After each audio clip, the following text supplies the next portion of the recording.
Magandang umaga. Makulimlim ang langit at hindi pa sumisikat ang haring araw. Tila nagbabadya nga rin ang paparating na ulan. Pabago-bago nga ang panahon. Mamaya umaaraw tapos biglang uulan. Pero isipin natin na para tayong halaman na yung sikat ng araw at tubig ng ulan parehas nating kailangan. Thank you, nature! Pabalik na kami ni Mu sa bahay. Kumuha nga lang kami ng malunggay para sa lulutuin ko. Heto nga at pinakukuluan ko na itong langka. Pagka-out ko nga sa trabaho ng 7 AM, isinalang ko na agad itong langka kasi matagal itong maluto. Habang pinapakuluan ko ngayon langka, inihanda ko na nga itong kakailanganin ko. I have here dilis, chicken na panggisa, instant gata, which is yung Coco Mama. Kapag nagluluto ako ng may gata, mas prefer ko talaga itong Coco Mama. Mas real kasi yung gata niya compared dun sa powder na tinitimpla. Tapos yung powder medyo malabnaw pa kahit ang konti lang ng tubig na ilagay. Kaya dito mas nakukuha ko yung tamang dami ng gata na kailangan ko. So ayan nga, natapos ko nang himayin yung malunggay. Then sinunod ko dyan yung sibuyas at yung bawang.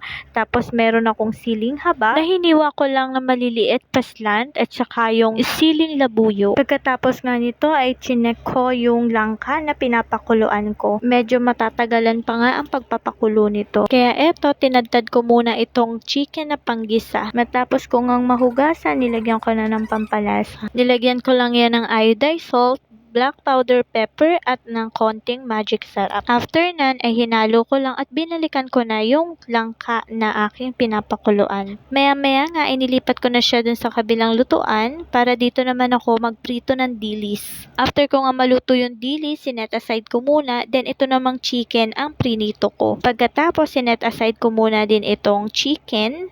Then, binawasan ko yung mantika. Nagtira lang ako para sa pagigisahan ko ng sibuyas at ng bawang. Pagkatapos ko ngang maigisa itong sibuyas at bawang, inilagay ko na itong pinapakuluan ko na langka. Dito nga sa langka na pinapakuluan ko, wala pa akong gata na nilalagay. Pure tubig lang with asin. Ganto nga yung technique ko ng pagluluto kapag konti lang yung gata na gagamitin. Kasi diba usually sa probinsya, yung nyog talaga yung kakayurin. Tapos may tinatawag na unang piga at saka yung pangalawang piga ng gata. So kapag gaganon yung gamit, usually inuuna ko is nilalaga ko pa rin siya sa tubig hanggang sa halos maiga na yung tubig. Pagkatapos noon, saka ko ilalagay yung pangalawang piga ng gata. At kapag luto na yung langka, ilalagay ko yung mga seasonings, then huli kong ilalagay yung unang piga ng gata. Kasi pag nagkamali ka, sabay-sabay mong nilagay yung gata, ubos na yung sabaw, ubos na yung gata, hindi pa luto yung langka. So dito sa pagluluto ko, since walang unang piga, walang pangalawang piga, dapat sa tubig pa lang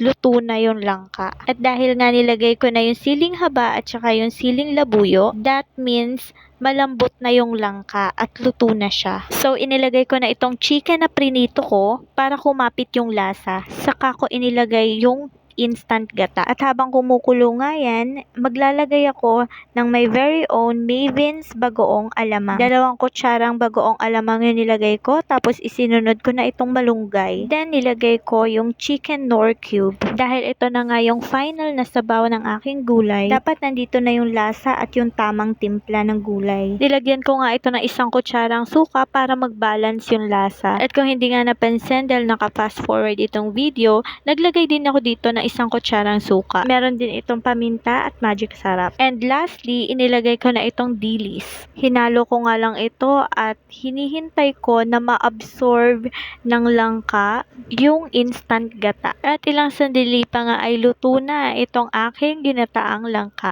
Ready na ang aming pantanghalian. Kain po tayo. Nang maubos nga itong langka, sabi ng tatay ko, magluto daw ulit ako nito. Ay siya, sige lang. That's it for today's video. Thank you for watching.